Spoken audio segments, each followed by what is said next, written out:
pedir a gentileza de ficarmos de pé, por favor.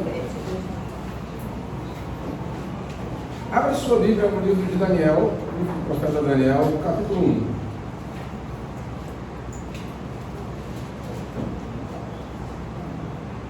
No livro do profeta Daniel, capítulo 1, aqueles 10 segundinhos para chegar lá.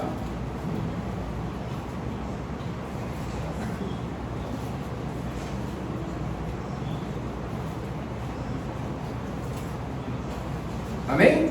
Amém. Chegamos? Amém. Acompanhe por gentileza a leitura. No ano terceiro do reinado de Joaquim, rei de Judá, veio Nabucodonosor, rei da Babilônia, a Jerusalém e a sitiou. O Senhor lhe entregou nas mãos a Joaquim, rei de Judá, e alguns dos utensílios da casa de Deus. Este levou-os para a terra de Sinar, para a casa do seu Deus, e os pôs na casa do tesouro do seu Deus. Disse o rei a Apenai, chefe dos seus eunucos, que trouxesse alguns dos filhos de Israel, tanto Daniel real como dos nobres, jovens sem nenhum defeito, de boa aparência, instruídos em toda a sabedoria, doutos em ciências, versados no conhecimento, e que fossem competentes para assistirem no palácio do rei, e lhes ensinasse a cultura e a língua dos caldeus. Vamos parar por aqui, depois a gente vai continuar lendo um pouco mais para frente. Feche os seus olhos. Senhor Deus, graças te damos por estarmos diante da sua santa palavra. Quem somos nós diante de tão grande palavra, Senhor Deus? Toma nossa vida nas tuas mãos, fala, Senhor, aos nossos corações. Senhor, novamente eu te peço que a minha palavra volte vazia, pois eu sei a tua palavra jamais voltará vazia, em nome de Jesus. Amém, amém. Poder sentar, por favor?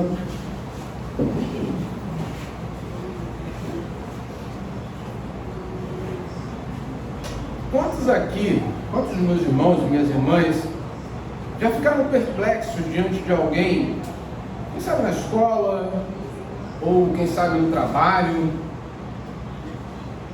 ao saber que aquela pessoa que você está diante de ti, ou diante de você, diz que é cristã? Alguém já ficou perplexo com alguma pessoa do seu trabalho, do seu convívio, da sua escola, quando ela falou que era crente, você ficou...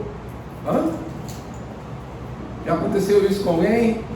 Espero que não seja você a pessoa a causar essa reação. Mas quantos de nós, no nosso convívio, trabalho, escola, pessoas que... Eu não vou usar a palavra que me veio, porque vai dar problema, mas você olha assim, você é crente? Quem sabe algum autor, algum esportista famoso, que você... Ele? Crente?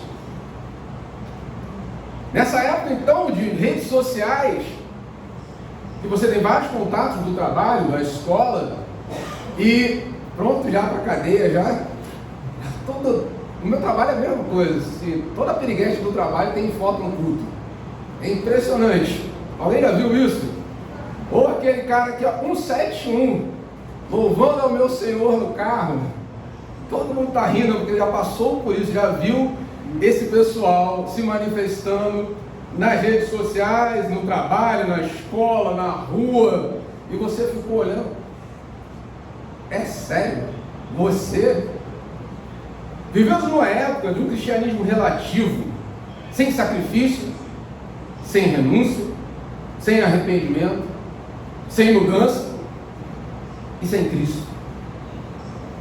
Onde qualquer um se diz cristão, sem se comportar como tal. A gente vê muito isso com artistas. Vários, principalmente quando eles estão decadentes, eles viram crentes, ou pelo menos eles se dizem cristãos, mas a mudança de vida é zero. Eles continuam fazendo exatamente a mesma coisa, agindo como o mundo age, porque não há mudança, não há diferença entre eles e o mundo.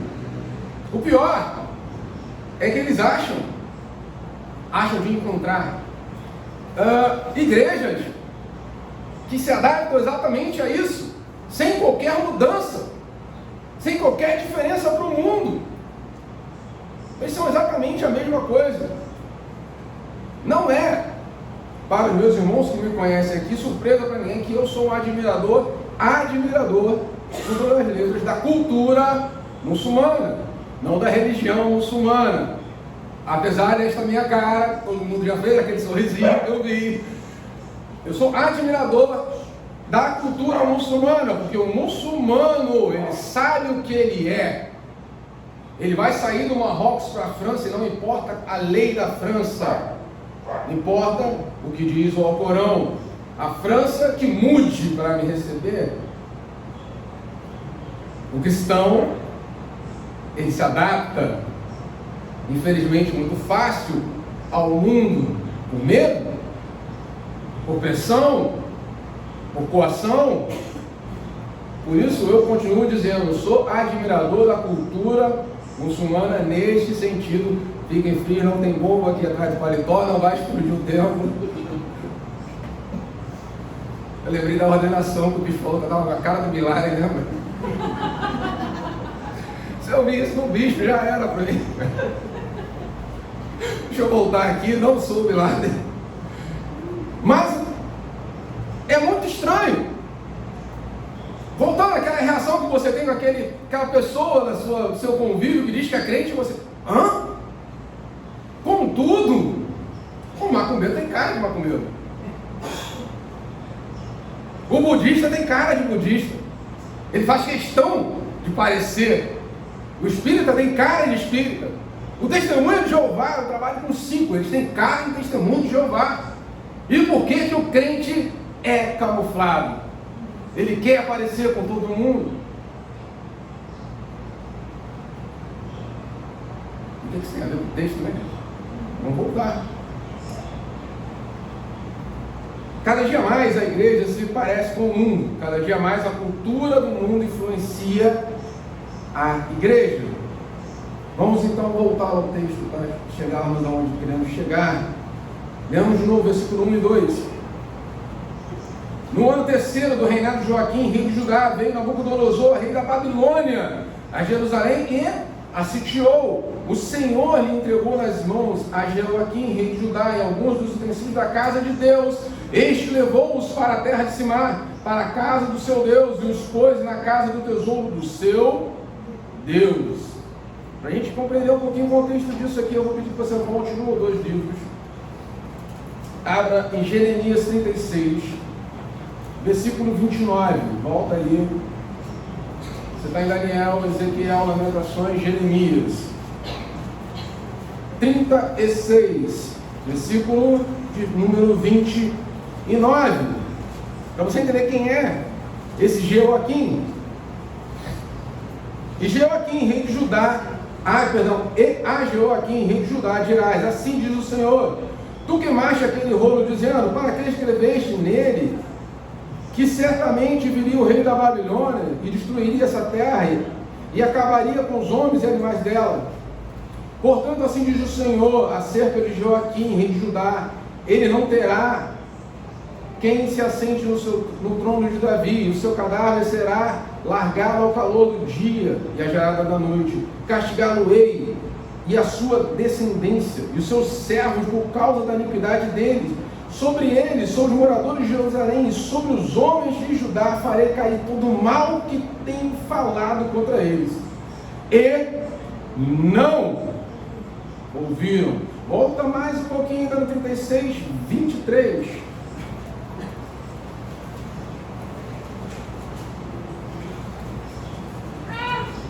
Tendo Jeudi lido 3 ou 4 folhas do livro, cortou o rei, lançou o canivete, como um canivete de escrivão, lançou no fogo que havia no braseiro. E assim todo o rolo se consumiu no fogo que estava no braseiro. Versículo 24 do 36. Não se atemorizaram, não rasgaram as vestes, nem o rei, nem nenhum dos seus servos que ouviram todas aquelas palavras. O profeta do Senhor veio até o rei, falou sobre o seu pecado, trouxe a sua palavra, e a reação do rei Joaquim foi: rasgar a palavra, lançar ao fogo. E a palavra diz, ele não se arrependeu, ele não rasgou as suas vestes, ele não mudou. E por conta disso veio o juízo, e ele ainda acontece. Por que você está dizendo que o rei da Babilônia vem e nos destruirá? O que acontece então em Daniel 1, nós lemos agora, no ano terceiro do reinado de Joaquim, o rei de Judá, veio Nabucodonosor, rei da... Olha, não é aquele que ele diz, você está falando besteira, você está falando que eu não posso fazer isso que eu faço, que eu sou pecador? Está dizendo que o rei da Babilônia, está de brincadeira? E aconteceu exatamente isso. E mais ainda, versículo 2. E o Senhor lhe entregou nas mãos a Jeoaquim. Vemos, aquele rei, aquele povo já havia sido alertado, instados ao arrependimento, mas arrogantemente negaram o seu arrependimento. Afinal de contas, isso não tem nada a ver com o que eu estou fazendo. Jesus me ama de qualquer jeito. Somos todos filhos de Deus e Ele nos ama como somos. Alguém já ouviu essas coisas por aí? Diz o pregador do amor, moderninho da internet: Jesus é amor, não tem que mudar nada. Quem sou eu para julgar? E quando o pregador diz, arrependa-se do seu pecado, o ódio vem em direção ao pregador e a palavra lançada ao fogo. Mas diz o pregador moderninho, não, Deus é amor, não julgueis. Diz aquele pregador para encher o nosso ego e esvaziar a nossa alma. Por isso, você encontra dezenas e dezenas e dezenas se dizendo cristão sem nenhuma aparência cristã, sem nenhuma aparência de piedade, sem nenhuma mudança de vida, porque é mais fácil ouvir isso. Jesus é amor. Não julgueis. Tira toda a palavra do contexto para encher o seu ego e esvaziar a tua alma. Por isso nós temos igrejas cheias de gente vazia.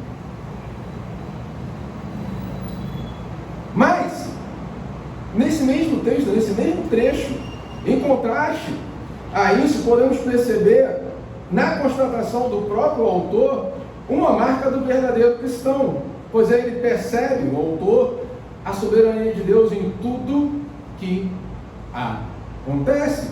De novo, versículo 2, veja, foi o Senhor soberano sobre tudo e sobre todos que entregou Jeoaquim a Nabucodonosor. Não foi o poder da Babilônia que destruiu o povo de Deus, foi o Senhor que entregou nas mãos de Nabucodonosor a Jeoaquim, rei de Judá, e também os utensílios da casa de Deus que seriam levados para o templo do seu Deus. Essa é mais uma marca, é uma das marcas do verdadeiro cristão. Ele compreende, o Senhor é soberano sobre tudo e sobre todos e todas as situações da vida.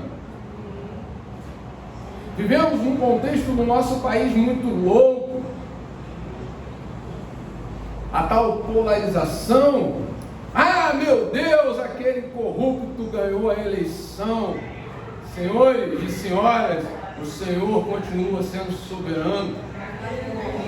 O rei justo é bênção do Senhor. Um rei iníquo é juízo do Senhor para o seu povo. Glórias ao nome do Senhor. O tempo todo foi o Senhor que o colocou sobre essa nação para cumprir o seu juízo. Eu não preciso dizer da idolatria que se tem ao outro lado. Mas uma marca do cristão é reconhecer a soberania de Deus. Não foi o poder da Babilônia, não foi o poder de Nabucodonosor, foi o Senhor que entregou nas mãos de Nabucodonosor a Jeoaquim, rei de Judá, e os utensílios da casa de Deus. O verdadeiro cristão então tem essa percepção da soberania de Deus. Quer entender e descobrir quem são os verdadeiros cristãos que nos cercam?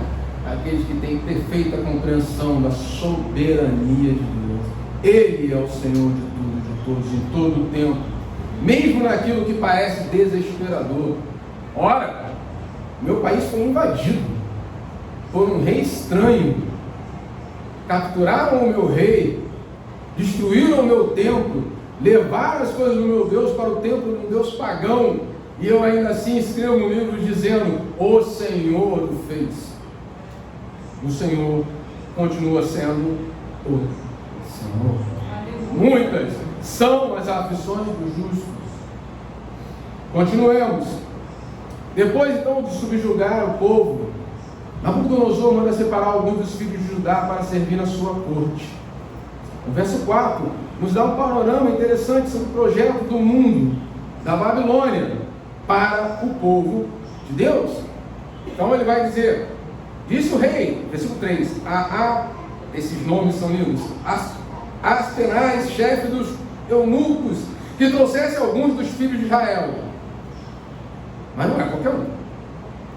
Tanto da linhagem real, como dos nobres, jovens sem nenhum defeito, de boa aparência, instruídos em toda a sabedoria, doutos em ciência, versados no conhecimento, que fossem competentes para servirem, assistirem no palácio do rei, e lhes ensinasse a cultura e língua.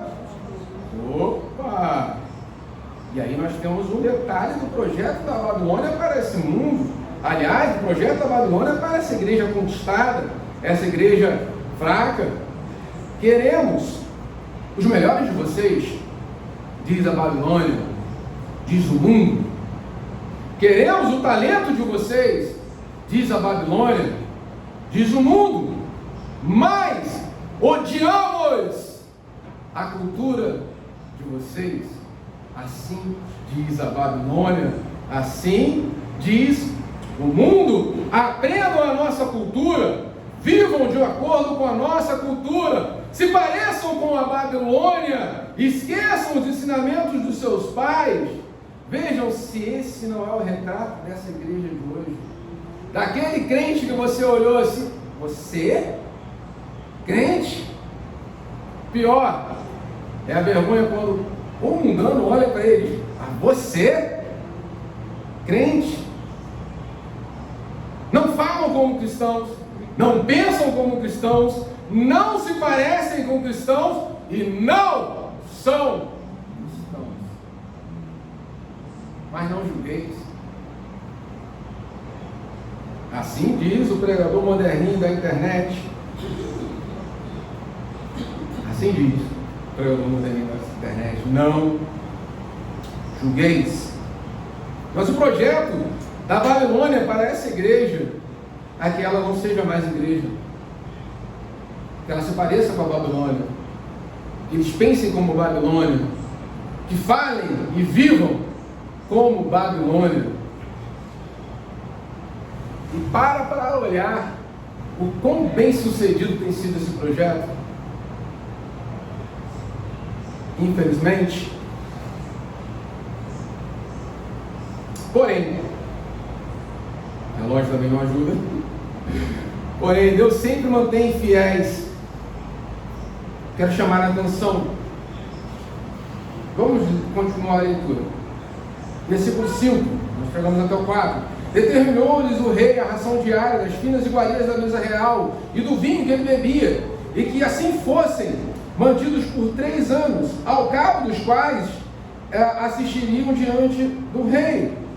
Entre eles se achavam dos filhos de Judá, Daniel, Ananias, Misael e Azarias. E o chefe dos eunucos lhe pôs outros nomes, a saber, a Daniel, Beltesazar, a Ananias de Sadraque, a Misael de Mesaque, a Azarias de Abednego. Então aqui você já sabe que Sadraque, Mesaque e Abednego não são Sadraque, Mesaque e Abednego. Atenção então no versículo 7. Outra etapa do projeto babilônico é mudar a sua identidade. Você não é o que Deus o criou, diz a Babilônia. Você é o que o mundo diz que você é.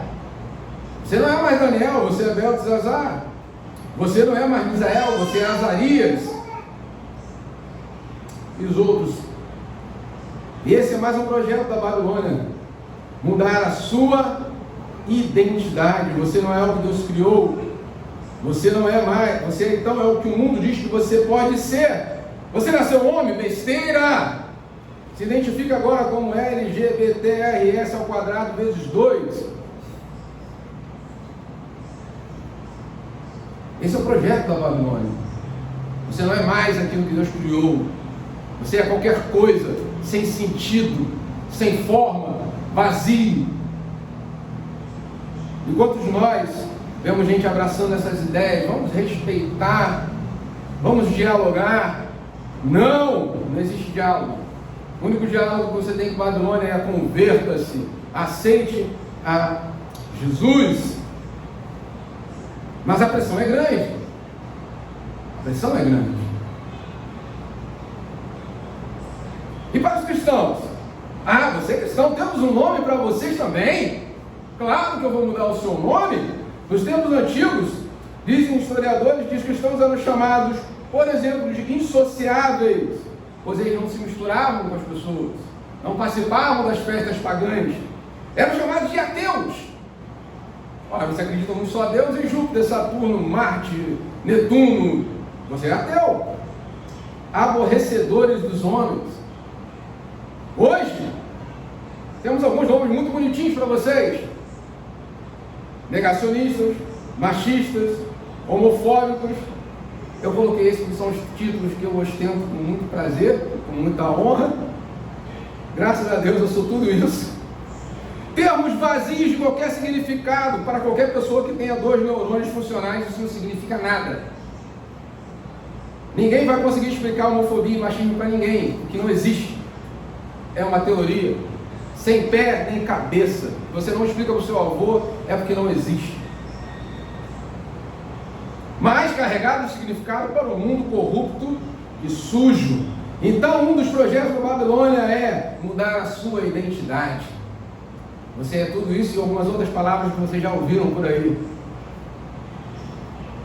Eu quero o seu talento, eu quero o seu trabalho, eu quero os seus dons, mas eu odeio a sua cultura. E quantos a gente conhece assim? Eu conheço gente que foi chamada na igreja de machista. Aliás, eu conheço mulher que criou seu filho para ser homem e foi chamada na igreja de mulher machista. Não faz o menor sentido, não tem que fazer sentido. Contudo, lembra da primeira marca do cristão que nós falamos lá no comecinho? Que o cristão verdadeiro reconhece a soberania de Deus em tudo. Deus continua soberano nessa situação, tanto aqui como agora, tanto aqui em Babilônia, quanto aqui nesse mundo atual, na nossa cultura moderna e pervertida. Vamos continuar então a leitura. Versículo 8. Resolveu Daniel firmemente não contaminar-se com as finas iguarias do rei, nem com o vinho que ele bebia. Então pediu ao chefe dos eunucos que lhe permitisse não contaminar-se. Ora, Deus concedeu a Daniel misericórdia e compreensão da parte do chefe dos eunucos. Disse o chefe dos eunucos a Daniel: tenho medo do meu senhor, o rei, que determinou a vossa comida e a vossa bebida. Porque, pois, veria ele o vosso rosto mais abatido do que os outros jovens da vossa idade. Assim, poreis em perigo a minha cabeça para com o rei. Então disse Daniel ao cozinheiro-chefe, a quem o chefe dos eunucos havia encarregado de cuidar de Daniel, Ananias, Misael e Azarias: experimenta, peço-te, aos teus servos 10 dias, e que se nos deem legumes a comer e água a beber. Então, veja diante de ti a nossa aparência, dos jovens que comem das finas iguarias do rei. Segundo vereis, age com teus servos. Ele atendeu e experimentou 10 dias. De novo, o Senhor é soberano sobre todas as situações. E aqui nós vamos ver algumas outras características do verdadeiro cristão, ou do verdadeiro servo de Deus. O verdadeiro cristão é firme em sua fé e em sua conduta. A despeito de qualquer situação, ele se mantém diferente do mundo. O projeto da Babilônia é que eles fossem todos iguais à Babilônia. Comam da fina iguaria do rei, beba do seu vinho, participem da nossa cultura, seja como o mundo. Vê se esse não é o chamado do mundo, a igreja o tempo inteiro. Foi ali e continua sendo agora. Mas o verdadeiro cristão, o verdadeiro servo de Deus, é firme em sua fé e em sua conduta. A despeito de qualquer situação, ele se mantém diferente desse mundo. Esse foi o posicionamento de Daniel, de seus amigos aqui. Se manter firme, a despeito da situação. Corria risco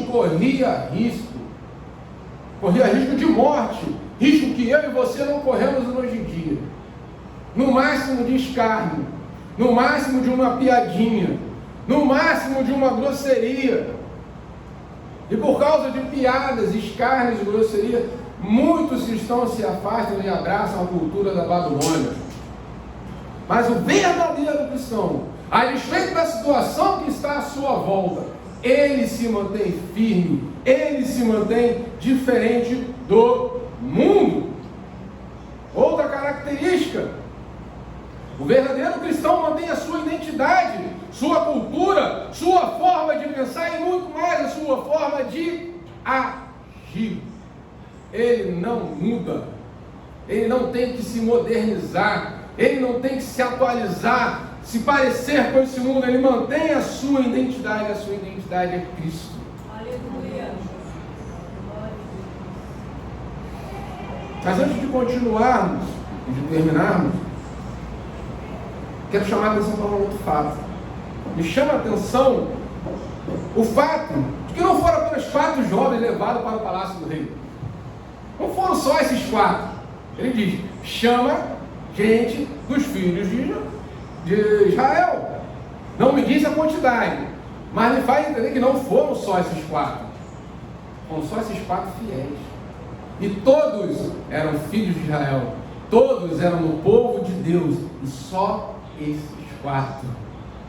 Não foram apenas eles. Embora não tenhamos um mundo total, grita o fato de outros filhos de Judá tenham se dobrado ao modo de vida da Babilônia. Isso nos remete mais uma vez ao tipo de cristianismo fácil e barato dos nossos dias.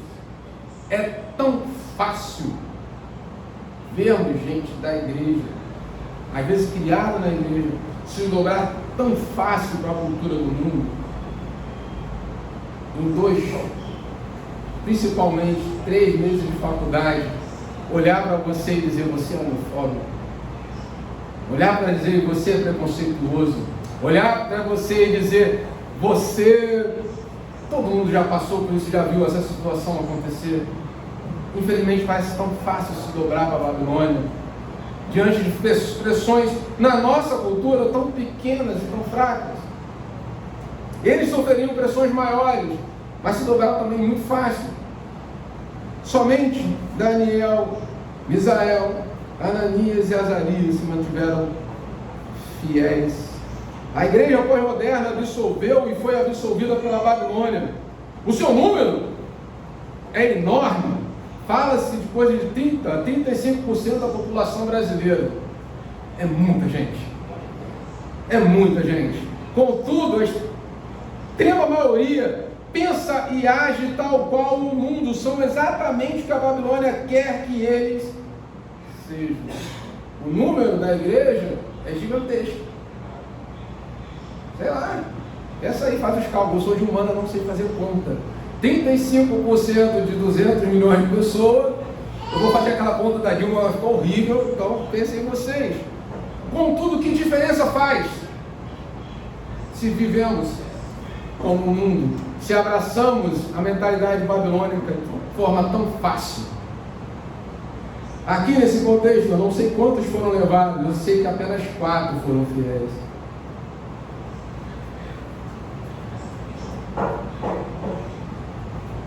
Mas voltemos então a entender a soberania de Deus e também a sua fidelidade. E veja a consequência de ser firme e fiel. a Deus. Versículo 15. No fim dos 10 dias, a sua aparência era melhor do que estavam. Estavam eles mais robustos do que todos os jovens que comiam e bebiam das finas iguarias do rei. Se a ideia daqueles que comeram e beberam foram estar bem, ou se dar bem, como todos esses cristãos sempre não querem se dar bem no mundo, não, quem ficou bem, com a melhor aparência, chamando mais atenção, foram aqueles 4 que se mantiveram fiéis e permaneceram tão diferentes daqueles que se dobraram a Babilônia. Essa é a consequência de permanecer fiel. No fim, estavam mais robustos do que todos os outros que comiam as finas iguarias do rei. Diz o Salmo 34:5 que nós lemos: contemplai-o e sereis iluminados, o vosso rosto jamais sofrerá vexame. Algumas traduções dizem: o seu rosto jamais será confundido. Contemplai a glória do Senhor e anunciai a glória do Senhor, o seu rosto jamais será confundido. Ninguém vai olhar para você e dizer: eu não acredito que você é cristão. Eles vão dizer: eu sei que você é, porque o seu rosto é iluminado pela glória do Senhor. Aqui eles não foram confundidos, eles foram vistos diferentes de todos aqueles que se dobraram. Mais do que isso, eles estavam à frente de todos que se dobraram à Babilônia. Qual era o projeto de Nabucodonosor? Trazer gente para servir no palácio. Uma grande honraria. Estou servindo no palácio do rei. Versículo 17. Ora, esses quatro jovens, Deus deu conhecimento e a inteligência em toda a cultura e sabedoria, mas a Daniel deu a inteligência de todas as visões e sonhos. Vencido o tempo determinado pelo rei para que os trouxesse, o chefe dos eunucos os trouxe à presença de Nabucodonosor. Então o rei falou com eles, e entre todos não foram achados outros como Daniel, Ananias, Misael e Azarias. Por isso passaram a servir diante do rei. Em toda a matéria de sabedoria e de inteligência sobre o que o rei lhes fez perguntas, os achou 10 vezes mais doutos do que todos os magos e encantadores que haviam em todo o seu reino. Eles estavam à frente de todos. Se aqueles que se entregaram acharam que iam alcançar a graça do rei, ou a graça da Babilônia, ou a graça do mundo, lamento informar a todos: o Senhor é soberano sobre o rei, o Senhor é soberano sobre a Babilônia, o Senhor é soberano sobre o mundo, é Ele que toma a decisão final. Muitas são as aflições do justo, mas é o Senhor que os livra. Não busque atalhos. Seja firme e fiel na palavra do Senhor. Seja firme e fiel na sua identidade cristã. Haverão dificuldades, haverão barreiras, haverão provas, haverão Nabucodonosor na sua vida, haverá. O verdadeiro cristão entende o seu lugar, a sua identidade. Ele sabe que é diferente da identidade do mundo. Ele sabe que é o Senhor e não o rei, que é o Senhor e não o presidente, que é o Senhor e não o mundo que tem controle sobre tudo e sobre todos. O verdadeiro cristão tem isso. Ele sabe que é o Senhor que está no controle. Muitas são as aflições do justo, mas o Senhor o livra de todas. E qual é a nossa postura então diante desse mundo? Será que nós somos daqueles que as pessoas vão olhar e vão dizer: sério que tu é crente? Nunca pensei que você nunca passe por essa vergonha. Que as pessoas possam olhar para você e façam cara feia se for o caso, mas que eles saibam que vocês são servos de Deus Altíssimo. Vocês não se misturam com esse mundo. Quero terminar com as palavras de outro filho de Judá, de outro remanescente, na verdade, do único e verdadeiro remanescente fiel e eterno, Mateus 7, 21. Vamos lá? Essa eu gostaria que vocês abrissem.